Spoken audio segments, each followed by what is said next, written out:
Сөз маржан. Пері сөзінің мағынасы. Мағынасы өте көп. Діни сенім бойынша жамандықтың, зұлымдықтың иесі, жынды, есерсоқ, долы тағы басқа сөздер кездеседі. Ауыспалы мағынада әдемі, ерекше, сұлу, атақты, даңқты адам. Бұл жерде бірінші мағынада қолданып тұр пері деген.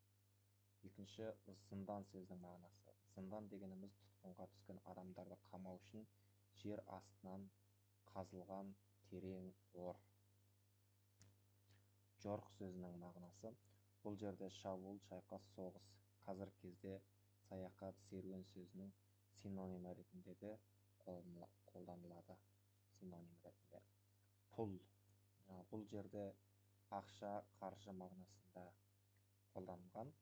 Бұдан басқа бұл яғни мата, ақы, баға, құн сөздерінің орнына да қолданылады.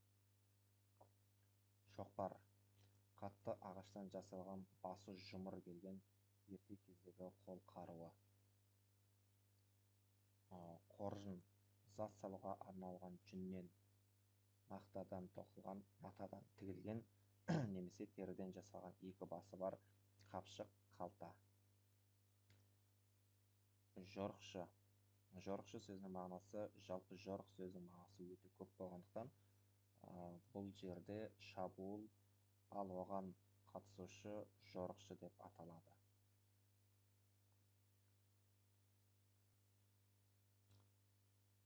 Хорасан сөзінің мағынасы көне сөз. Бұл жерде Құдайға жалыну, жалбарыну деген мағынаны білдіріп тұр. Қамқа дегеніміз жалпы тон, қамқа тон. Зерлі жіппен тоқылған жібек мата. Қара түсті, терісі қымбат, суда өмір сүретін аң. Енші. Енші сөздің мағынасы өте көп. Бұл жердегі мағынада өзімнің жеке затым болсын деген мағынада қолданылған. Пір сөзінің мағынасы да бар. Бұлар жаңағы діни сөз ретінде қолданылған. Ал бұл жерде адамдарды желеп жеуші, яғни әулие ұғымында қолданылып тұр. Намазшам.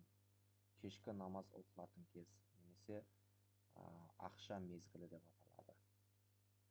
Құптан. Құптанды да білесіздер, 5 уақыт оқылатын намаздың ең соңғысы, яғни 5-ші намаз аты болады. Әмір. Әмір сөзінің мағынасы өте көп. Бұйрық, жарлық ретінде қолданылады. Шығыс елдеріндегі атақ, билеуші, билік иесі. Ал бұл жерде әмір сөзінің қолданылуы өтініш айтты, сұрады деген мағынада қолданылып тұр.